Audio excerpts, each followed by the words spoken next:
Bueno, hemos iniciado una serie nueva.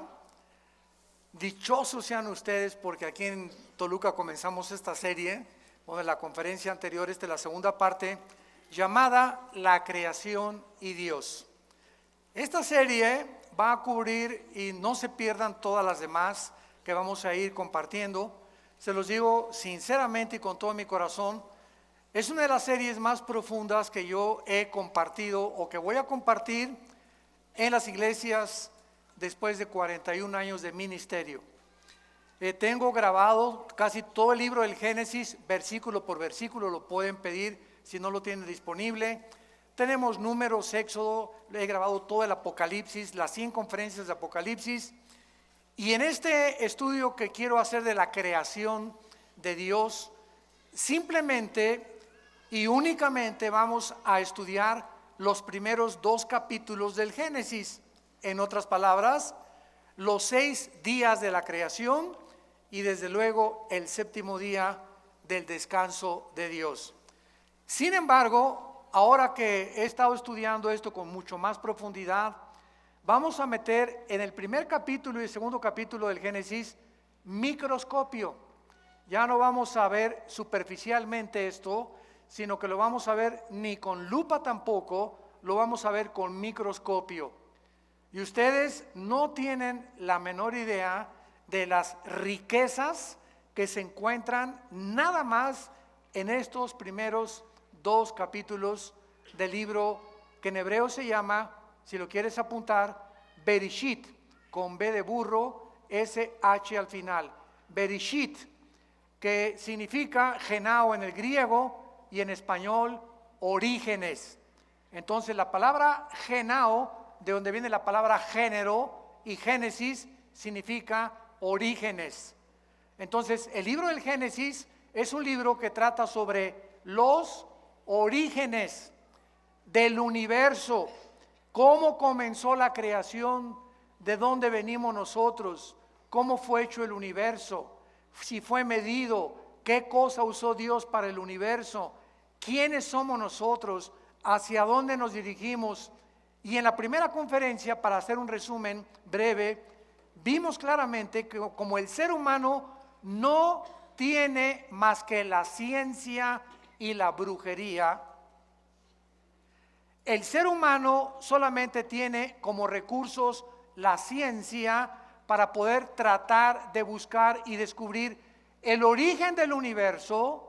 Los científicos nunca lo podrán lograr, porque la ciencia es limitada y para que sea científico tiene que ser repetitivo, tiene que ser demostrado en un tubo de ensayo, en un laboratorio.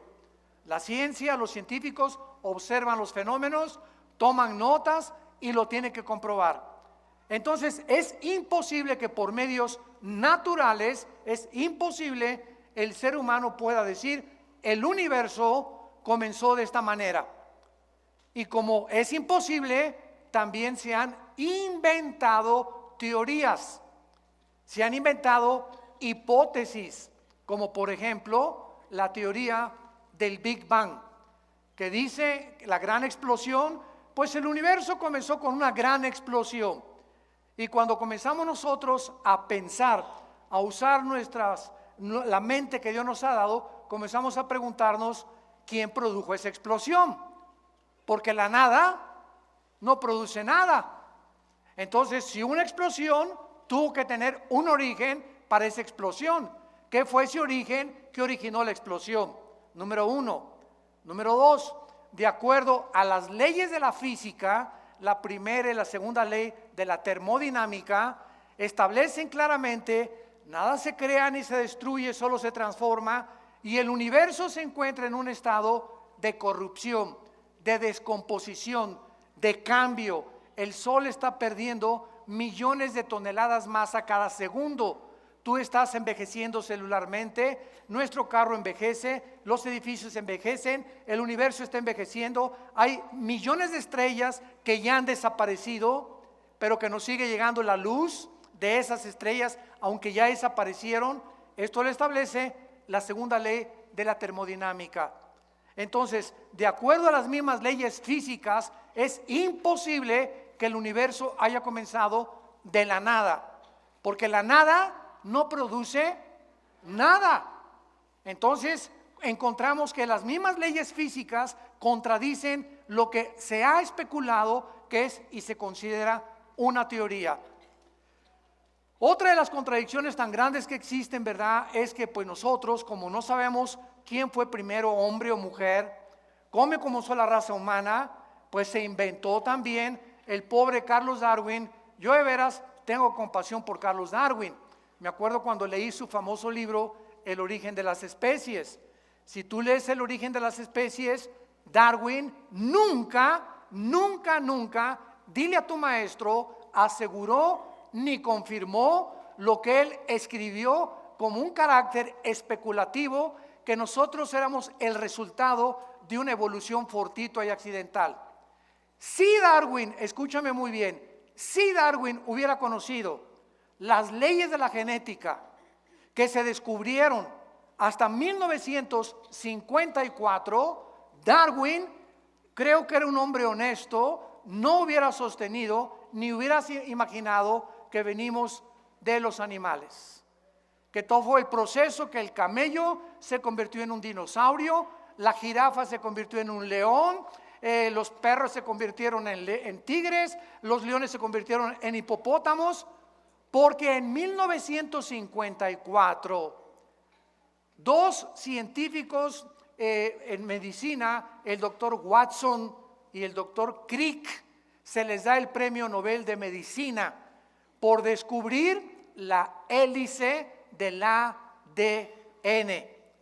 En 1954 se les da el premio de medicina por descubrir lo que es el ácido desoxirribonucleico, ADN. Muy bien, ¿qué es el ADN? Para comprender la creación de Dios. En tu cuerpo tienes billones de células. En mi cuerpo tengo billones de células.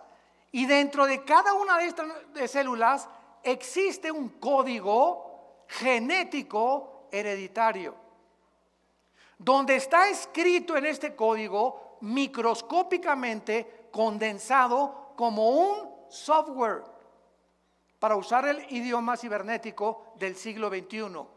Tienes un software dentro de ti, y dentro de cada célula que tú tienes y yo tengo está determinado tu estatura, el color de tus ojos, el color de tu piel, el lunar que tenía tu abuela en la espalda, lo berrinchudo del carácter de tu mamá, hasta características emocionales se encuentran microscópicamente en una célula.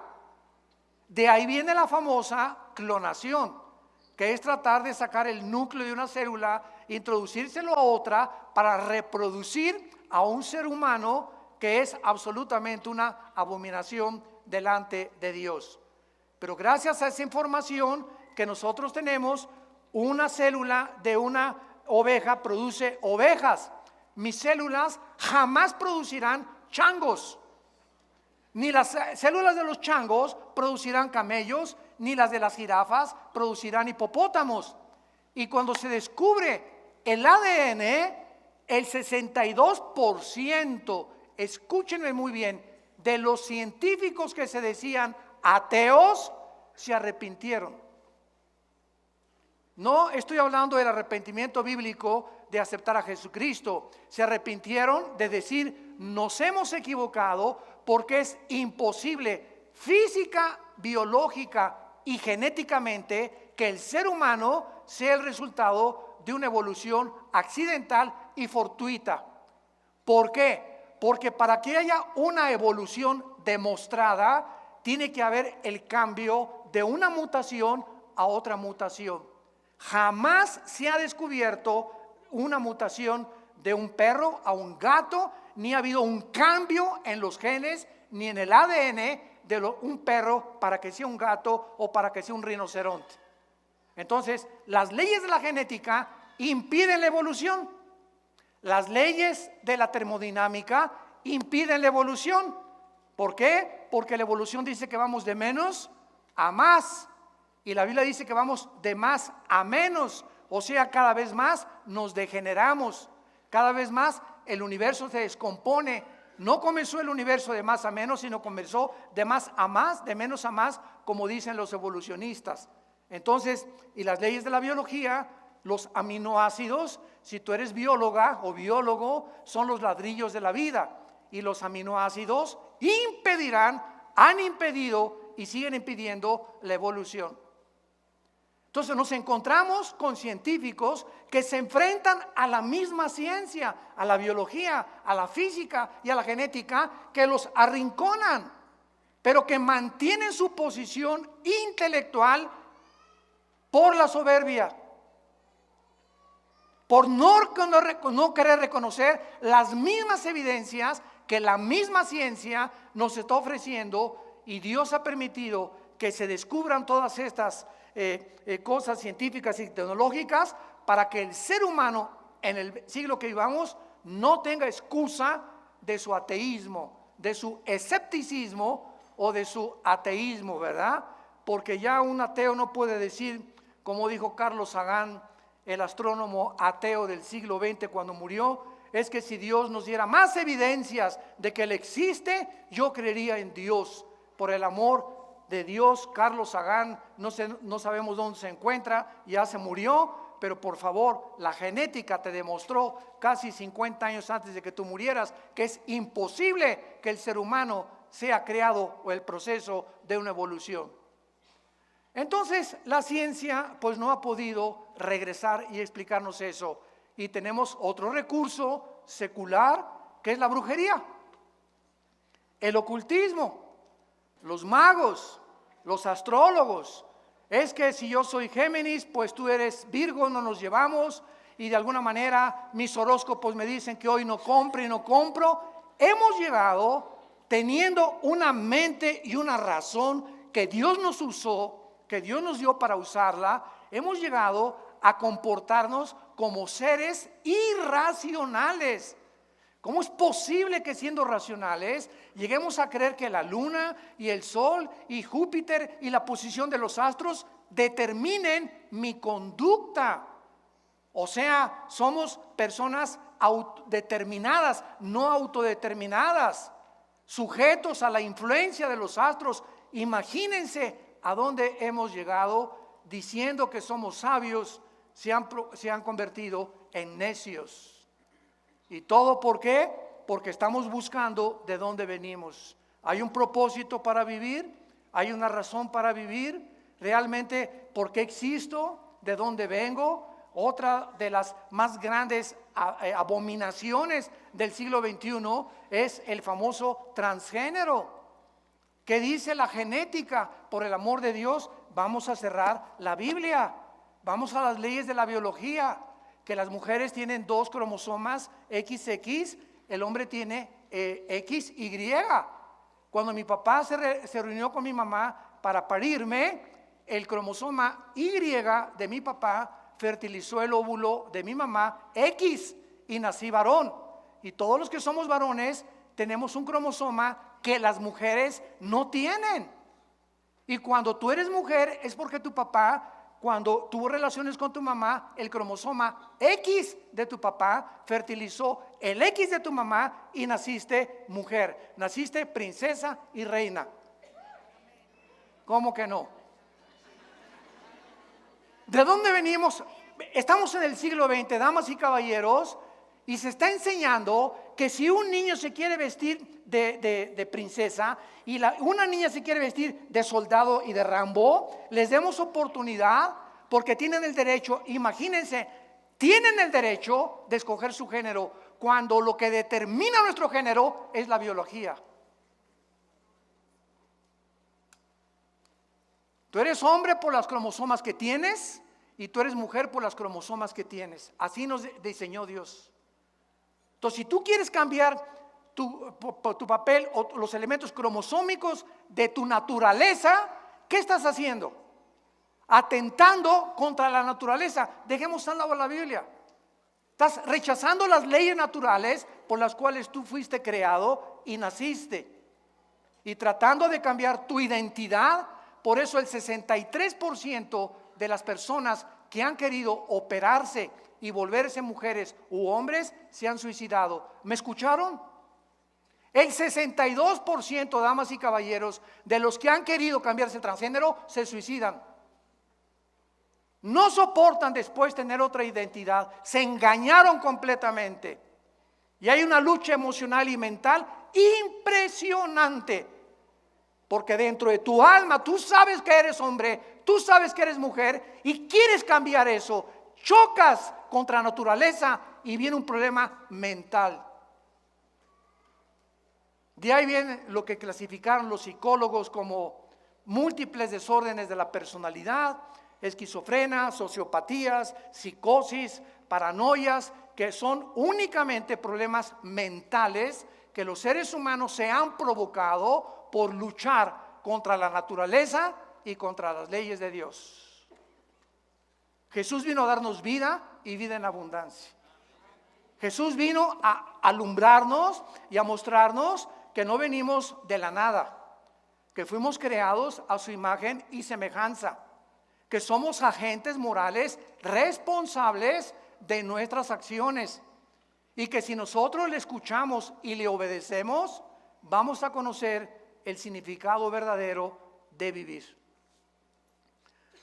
Abran sus Biblias los que la traigan.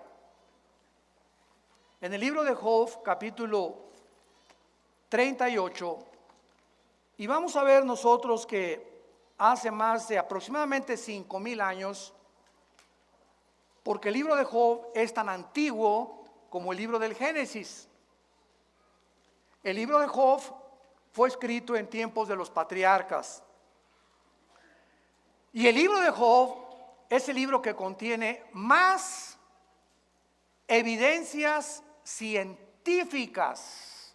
No estamos hipotetizando ni especulando como el libro de Darwin.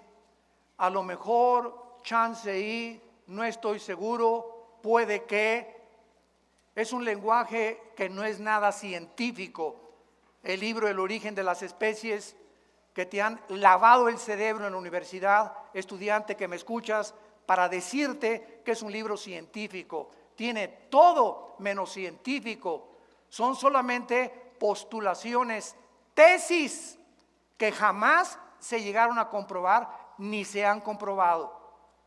Porque para que haya evolución tiene que haber el cambio de una mutación de una especie a otra especie. Díselo a tu maestro derechito y a la yugular. En Job capítulo 38, Dios le hace una pregunta a Job. Versículo 4, ¿dónde estabas tú cuando yo fundaba la tierra? Házmelo saber si tienes inteligencia. Esta pregunta ha quedado en el aire por más de casi ya 6,000 años que el ser humano tiene sobre este planeta. ¿Dónde estábamos cuando Dios fundaba la tierra? ¿Cuál sería la respuesta? Muy sencillo, no existíamos. Porque antes de que nosotros fuéramos creados, lo vamos a ir viendo con mucha profundidad, este planeta, la Tierra, ya estaba habitada antes que nosotros. No por seres humanos, sino por ángeles. Los ángeles ocupaban esta tierra y aquí en este planeta fue creado Lucifer. Y cuando hablamos de ángeles, quiero volver otra vez a repetirlo, la creación de Dios en la Biblia es serafines que están arriba del trono de Dios, querubines que están junto a Dios guardando su santidad, y vamos a explicar todo esto detenidamente, y los ángeles son otras entidades espirituales, porque la palabra Malek en el hebreo, con K al final, y angelus en el griego significa mensajeros.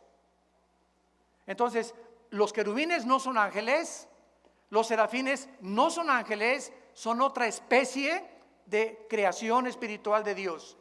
Cuando me preguntan, ¿usted cree que el universo está poblado por seres de otros planetas? La respuesta es claro, amén y amén, pero no por marcianos, ni jupiterianos, ni mercurianos, sino que el universo, lo dice la Biblia, está poblado por millones de millones de millones de ángeles en otras galaxias. Y el centro, el núcleo de todo el universo y el sistema solar donde nosotros vivimos, el centro del universo es este minúsculo planeta que se llama Tierra. ¿Lo podrías tú creer?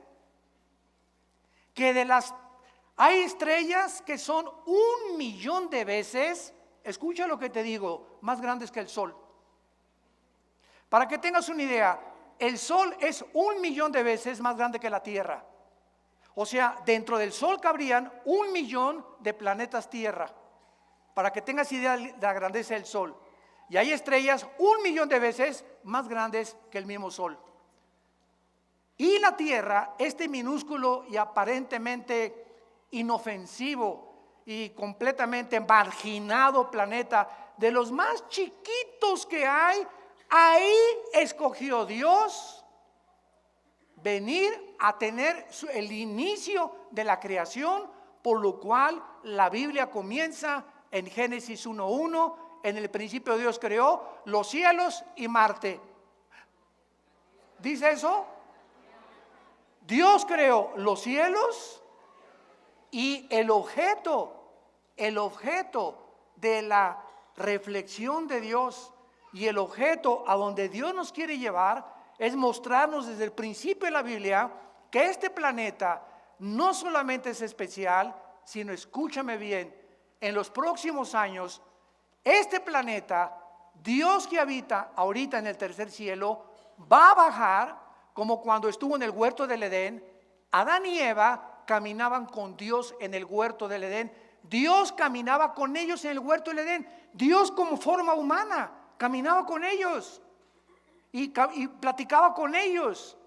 Y cuando vino el pecado, Dios nos dejó a nosotros, perdimos la espiritualidad y cuando recibimos a Cristo la recobramos. Pero este planeta, cuando Jesús venga, se convierte en el trono de Dios del universo. La ciudad de Jerusalén será la ciudad que Dios escogió en su soberanía, por lo cual Lucifer, Satanás, el adversario de Dios y de nuestras almas, está ocupadísimo en tratar de destruir a la nación de Israel.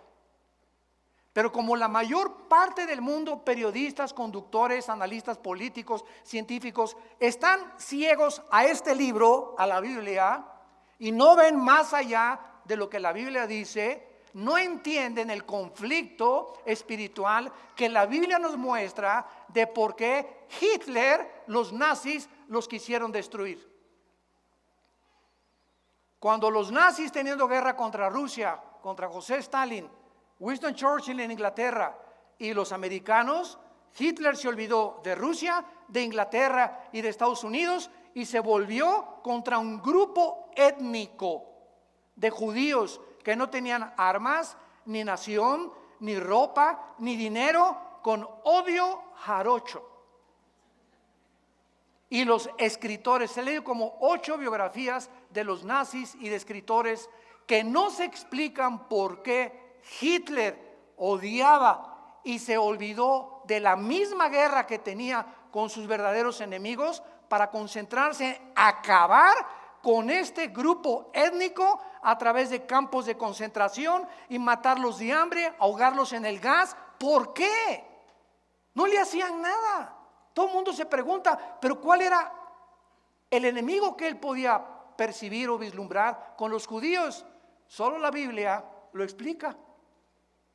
Y por eso actualmente Jerusalén sigue siendo el centro de ataques del mundo entero, de todos sus enemigos alrededor, de destruirlo, echar al Mediterráneo, y nadie ha podido, desde 1948 que se establecieron como nación libre, soberana e independiente, nadie ha podido sacarlos de su tierra, porque así lo dice la palabra de Dios. ¿Y saben por qué es este odio? Porque Lucifer sabe Satanás sabe que cuando Cristo regrese por nosotros, Jerusalén se convierte en la ciudad y el trono de Dios. Es el miedo que él tiene de que se le acabó su reinado en este planeta Tierra. Por eso el odio que él tiene contra la raza judía. Pero este es otro tema que podemos abordar en otras conferencias. Muy bien.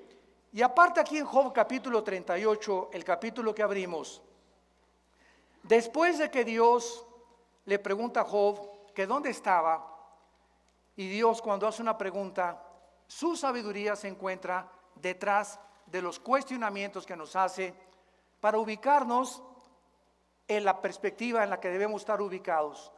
Ninguno de nosotros existía cuando Dios fundó el universo. ¿Cuál es el resultado? Que como no existíamos, es imposible que podamos nosotros, por medio de nuestra sabiduría, investigación científica, poder llegar a poder concluir el universo comenzó así, así, así. Tenemos aproximadamente en la ciencia 96 métodos científicos para poder deducir o investigar el origen o el tiempo de las cosas que existen. O, por ejemplo, vas a la escuela y te dicen, el universo tiene, o la Tierra tiene 13 billones de años, o 15 billones de años. Cuando un científico te dice, o un libro de astronomía te dice que la Tierra tiene 13 billones de años, pregúntate de dónde sacaron esa cantidad de años. Yo te voy a responder.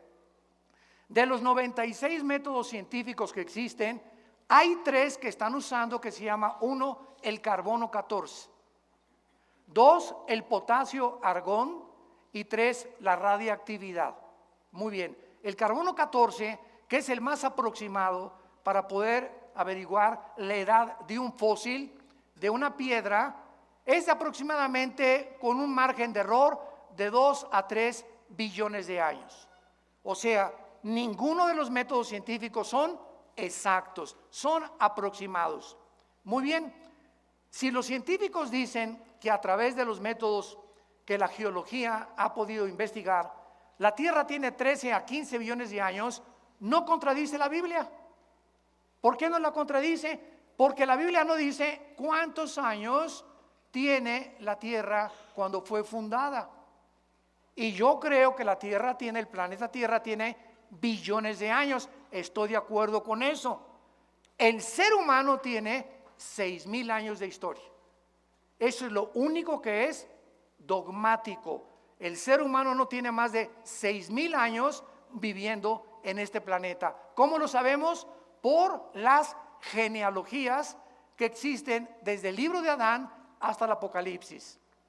Cuando Cristo vino y apareció en el mundo, lean ustedes Lucas y Mateo y van a encontrar hijo de tal, hijo de tal, hijo de tal, hijo de tal, hijo de tal, hijo de Abraham, hijo de Adán, hijo de Adán, hijo de tal, hijo de José, hijo de María, Jesús. Yo me preguntaba cuando estudiaba teología, ¿por qué Dios nos permite todos? A mí qué me importa hijo de quién, ¿verdad? Para acabar pronto, a la mexicana, ¿no? Bueno, y a mí, digo, ¿cuál es el propósito, no? ¿Por qué la Biblia nos pone la genealogía o la descendencia de Jesús desde Adán y desde Abraham? Y cuando ya comencé a profundizar aún más, descubrí porque a Dios le interesa, fíjense lo que les voy a decir, a Dios le interesa que cuando su Hijo Jesucristo apareciera en el escenario mundial, fuera el único ser humano de quien se pudiera citar o se pudiera deducir desde dónde venía. Toda su ascendencia de Jesucristo es la que se encuentra en 2 evangelios. ¿Y esto por qué? Porque a través de la prueba de las genealogías de Cristo, Cristo demuestra a los fariseos, a los religiosos, a los expertos en la ley, que Él era el Mesías que Dios había prometido. Sus credenciales venían por venir de María. María descendía del rey David.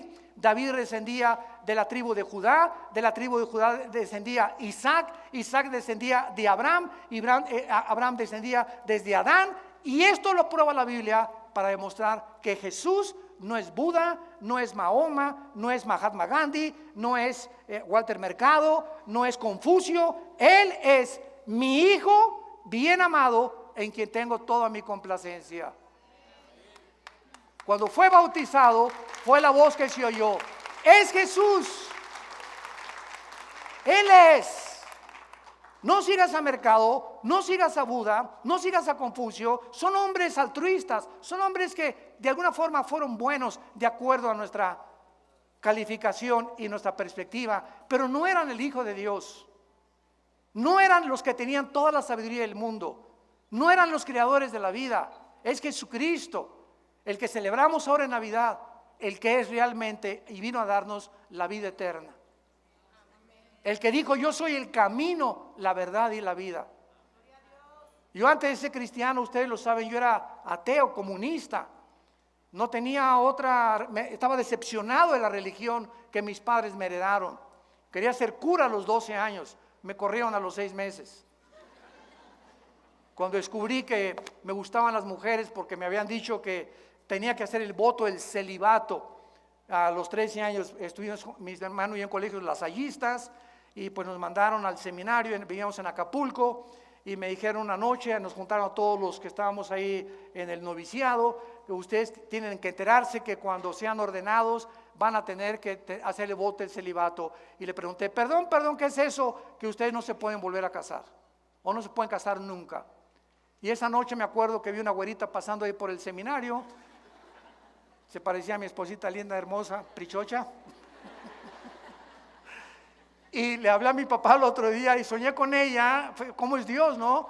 Y le dije: papá, discúlpame, ven por mí porque yo no puedo ser cura. Me dijo: ¿por qué? Le dije: porque me gustan las mujeres. Y pegó un brinco mi papá de felicidad que no se imaginan.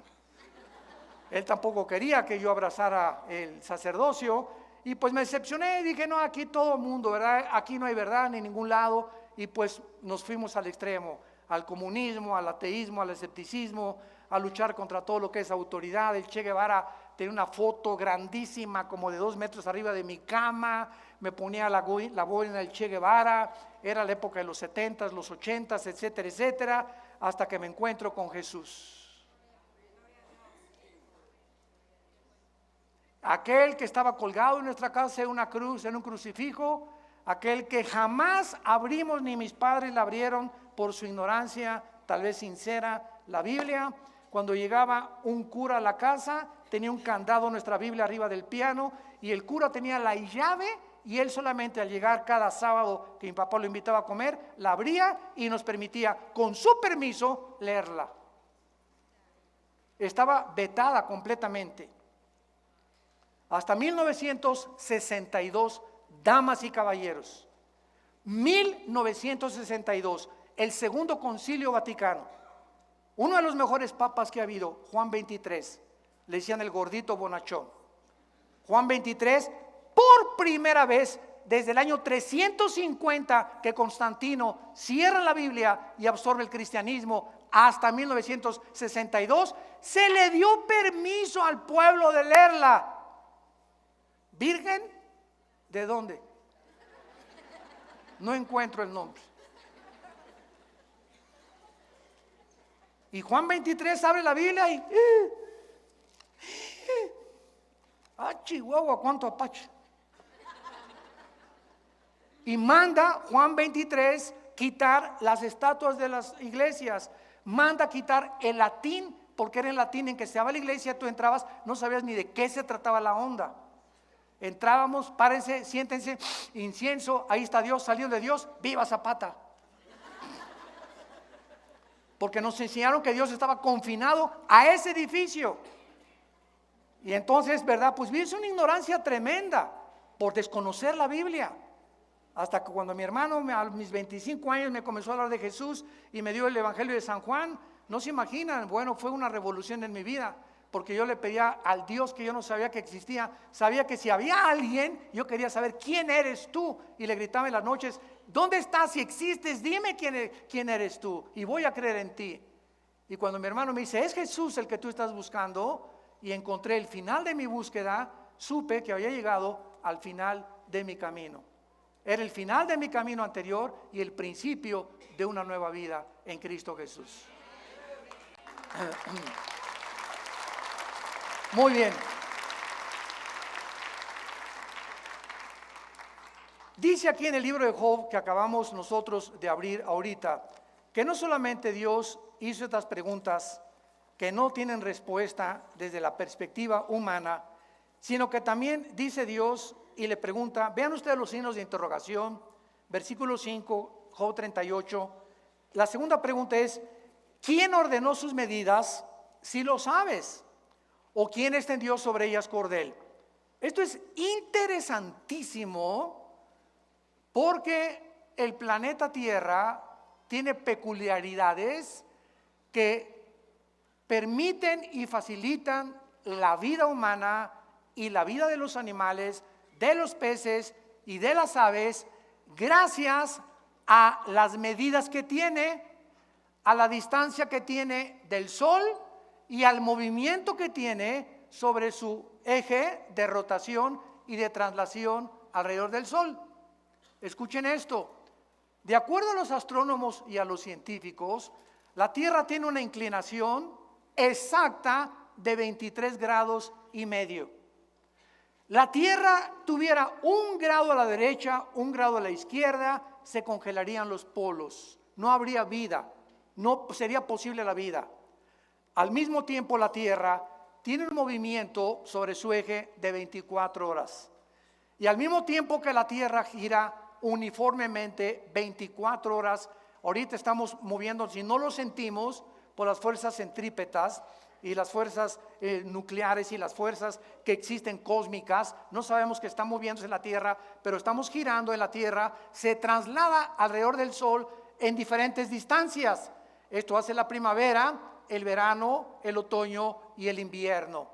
Mientras más lejos del Sol, invierno, más cerca del Sol, los veranos. Toda esta secuencia de estaciones de la distancia del Sol le hacen preguntarle a los astrofísicos y a los físicos matemáticos las siguientes preguntas. En la física hay una ley que se llama la ley de la velocidad y de la fuerza. ¿Qué quiero decir? Si yo tengo una canica ahorita y le hago a la canica así, le estoy aplicando una fuerza determinada. Esta fuerza que le aplica a la canica impulsa a la canica a que viaje determinada distancia, pero ¿qué pasa? Se tiene que parar, ¿correcto? Porque es la fuerza que le apliqué. La velocidad es proporcional a la fuerza que le apliqué. Agarras una flecha y le disparas a la flecha y le aplicas la fuerza del arco, la flecha sale ¡rum! Pero la flecha tiene que ser una parábola y caer, porque hasta ahí llegó la fuerza que el arco le aplicó. Aprietas una pistola y la pólvora hace que la bala salga disparada, no importa cuántos kilómetros, la bala tiene forzosamente que caer, porque es la fuerza que la pólvora le aplicó. Muy bien, si esta ley es constante y no puede ser violada, la pregunta a los físicos y a los astrofísicos es la siguiente: ¿quién le hizo así a la Tierra? Señores físicos que nos acompañan, por favor, pues las fuerzas del universo, no solamente la Tierra tiene un movimiento de algo invisible que la hace moverse, sino que su velocidad no la ha perdido. Esto viola la física. Mantiene uniforme su velocidad y alrededor del Sol, además de eso. Increíble. Bueno, si esto es increíble, en el mundo macroscópico, agarremos un microscopio electrónico y veamos la materia. Y vamos a encontrar aquí en este púlpito y en un pedazo de madera y en cualquier cosa que tenga formados átomos, que en el mundo microscópico lo que hace la cohesión, yo puedo agarrar mi mano ahorita y le hago así y me la rompo, no la atravieso porque los átomos de mi mano son más gruesos que la composición atómica que tiene este vinil o este púlpito o el cemento o la forma de materia que quieras, y encontramos electrones, protones, neutrones, girando a una velocidad increíble en el mundo microscópico alrededor del átomo, y eso es lo que facilita la materia, la cohesión de la materia. ¿Quién les hizo así? A los átomos. Y a los electrones para que dieran otra vueltecita, y a los neutrones para que giraran de esta manera alrededor del átomo. ¿Quién da esa velocidad? ¿Quién sostiene esto? Por el amor de Dios, Jesús, María y el borrito que los acompaña. Estamos tan ciegos al el mundo y el universo que nos rodea, como dice el Salmo 14, el necio dice en su corazón, no hay Dios. Creemos que nosotros tenemos respuestas a todo. ¿Dónde estabas tú cuando Dios fundó el universo? Cabeza de chinche, cerebro de caracol que tenemos comparado con la grandeza del Dios de la Biblia. Y dice la Biblia, ¿quién ordenó sus medidas? ¿Quién extendió sobre ellas cordel? ¿Sobre qué están fundadas sus basas? Versículo 7. Y aquí nos dice, Job 38:7, que los ángeles ya vivían cuando Dios estaba formando la tierra, dándole sus medidas como un arquitecto soberano del universo, como el legislador cósmico de las leyes morales. Los ángeles ya estaban con él, viendo antes de que tú y que yo naciera, los ángeles ya existían. Cuando alababan las estrellas del alba y se regocijaban los hijos de Dios. La frase, Ben Elohim, Ben con B grande, Elohim, que se tradujo hijos de Dios, aparece solo 6 veces en el Antiguo Testamento, y las 6 veces se refiere a los ángeles. Los hijos de Dios antes del Nuevo Testamento no existían. Ahorita los hijos de Dios somos nosotros, y tenemos una familia en el cielo que son los ángeles. Dios tiene 2 familias, la familia del cielo y la familia de la tierra, que somos la iglesia. Y algún día nosotros, increíble, 1 Corintios capítulo 6 del 3 al 4, nosotros vamos a juzgar a los ángeles que se rebelaron contra él y Lucifer en el día del juicio. Nosotros vamos a ser el gran jurado, pero también es otro tema que no vamos a tener tiempo de abordar. Muy bien, ahora bien, veamos esto. Dios, cuando creó el universo, lo creó con leyes físicas cósmicas. Gracias a que existen las leyes de la gravitación, las leyes termonucleares y las leyes de la termodinámica, gracias a que son leyes constantes, la ciencia puede existir. Si el Sol no tuviera el movimiento perfecto que tiene, ni la Tierra tampoco, ni la expansión del universo, ni lo que nos rodea, la ciencia no podría deducir nada. Pero como son leyes constantes, la ciencia existe. Y te pueden decir, va a haber un eclipse el año que entra, o va a haber un meteoro que se acerca a una velocidad dentro de 3 meses, o va a haber un eclipse de luna dentro de 4 meses, gracias a la uniformidad, a la afinación, a la inteligencia y a la sabiduría con que el universo fue creado. Muy bien, estas leyes cósmicas que existen en el universo solo existen en el universo. Sígueme con cuidado. Antes del universo, ¿dónde estaba Dios? Yo veo así mucho humo que sale por allá. Les dije que íbamos a darnos un banquete con esto. Eso es maravilloso. Ahí me emociona compartir todo esto, todos estos tesoros tan preciosos de la Biblia. ¿Dónde estaba Dios antes del universo? La Biblia lo dice en Isaías 57:15. Él vivía en la eternidad. Vamos a ver, ¿qué es la eternidad? Vamos a pintar aquí algo invisible arriba de mis manos. Esto es la eternidad, una dimensión desconocida. Muy bien, la eternidad no tiene tiempo. En la eternidad no existe el tiempo, no existe el pasado y el futuro, nada más el presente. Por eso Dios se revela en Éxodo 3, yo soy el que soy, el del presente nada más. En la eternidad no existe el tiempo como nosotros. Cuando Dios dice, en el principio Dios creó los cielos y la tierra, sígame con mucho cuidado, Dios en la eternidad mete un principio y un final que ya no pertenece a la eternidad, sino al primero, segundo y tercer cielo. Los tres cielos que menciona 2 Corintios 12, 2 y 3, no existían cuando Dios vivía en la eternidad, ni cuando Dios no había creado el universo. Era el Padre, el Hijo y el Espíritu Santo, nada más. Entonces, Dios inicia el universo con un tiempo. En el principio, cuando dice, en el principio Dios creó los cielos y la tierra, en ese principio vino a la existencia la materia, el tiempo y el espacio.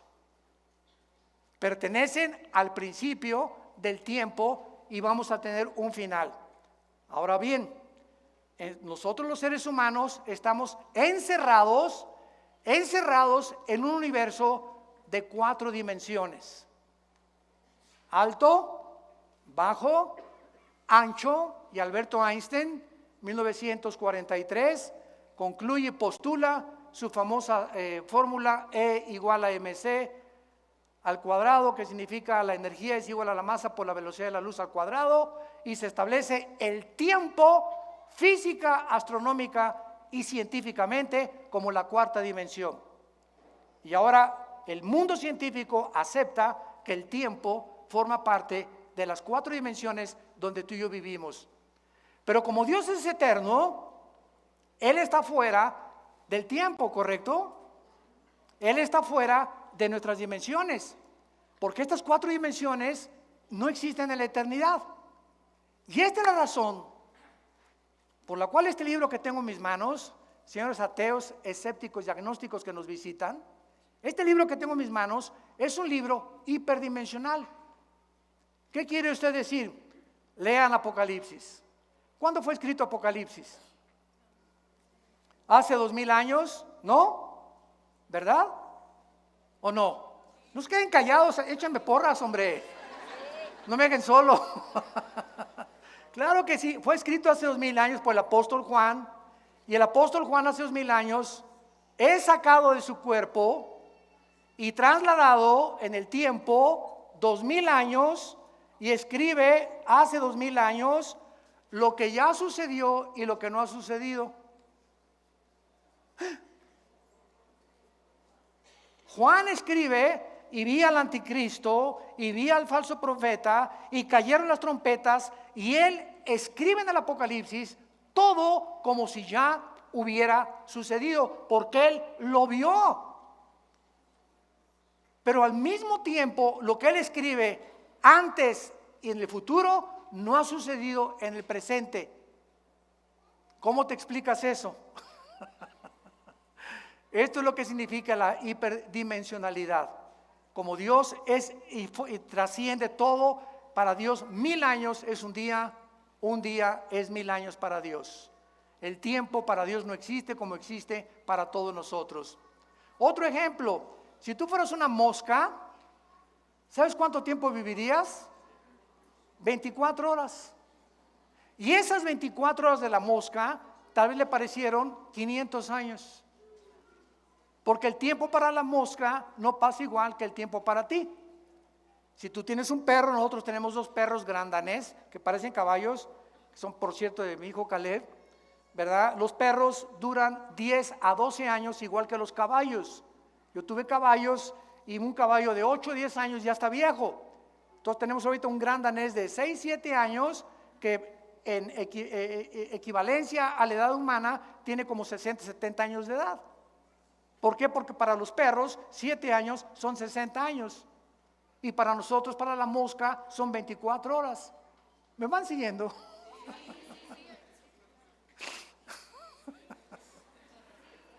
O aterrizamos. Ya no sé, Señor, ayúdanos. Yo le pido a Dios que me ayude a poder explicar todo esto.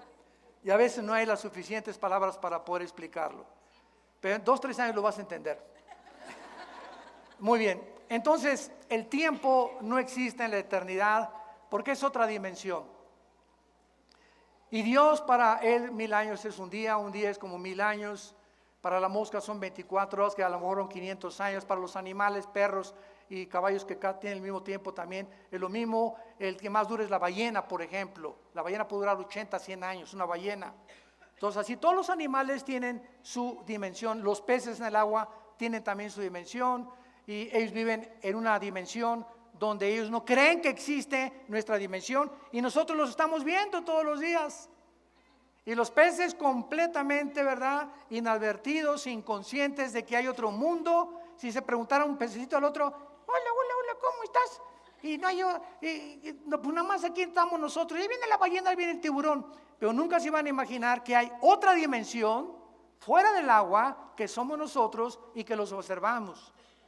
Así muchas veces nosotros somos como los peces, que estamos en un mundo cerrado y tenemos gente que nos está observando, que son los ángeles. Dice 1 Pedro capítulo 1 que los ángeles se asoman desde la dimensión donde están viéndonos y aprendiendo la multiforme, dice Efesios 3, la multiforme gracia y sabiduría de Dios. Los mismos ángeles están aprendiendo de todos nosotros. Y yo quiero solamente terminar con esto y recordarte que cuando Dios nos da vida, al aceptar a su Hijo Jesucristo, ¿qué clase de vida nos da? Vida eterna o vida temporal. No, ¿verdad? Ok, ahora entiendes que cuando Jesús dice: en mí está la vida y esta es la vida eterna, que te conozcan a ti, Juan 17:3, me está diciendo que cuando yo recibo a Jesucristo, recibo una vida que yo no tenía antes de nacer. Tenía la vida física, biológica, y mueres, te vas a la tumba o al cielo, al infierno. Pero ya vivos, nosotros, los hijos y las hijas de Dios, ya estamos en la eternidad. Ya estamos en la eternidad. Efesios 2, ya estamos sentados con Cristo. Espérame tantito, ¿cómo que sentados con Cristo? Si aquí estoy, aquí en Metepec. ¿Cómo está eso? Romanos capítulo 6, porque no sabes que los que hemos sido bautizados en Cristo hemos sido bautizados en su muerte, en su entierro y en su resurrección. La Biblia nos dice que cuando Cristo murió, estábamos con Él. Estábamos con Él, pues yo nací hace poco, ¿cómo que estábamos con Él? En la eternidad y en la perspectiva divina, cuando tú recibes a Cristo, y yo estaba con Cristo, cuando Cristo muere en la cruz, morimos con Él, somos enterrados con Él, y cuando Cristo resucitó, nosotros resucitamos y ya estamos sentados con Él. ¿Capiche? En otras palabras, tenemos los cristianos la posición que tenemos en el cielo y la posición experimental. Experimentalmente estamos en un mundo, estamos sufriendo, avanzando hacia el futuro. Un futuro que ya está escrito. Un futuro donde Jesús dice: yo soy el alfa y el omega. Un futuro donde ya se nos garantiza que vamos a llegar y que vamos a reinar con Él. Y mientras yo tenga esta capacidad de poder entender esto, voy a motivarme a ser fiel hasta la muerte.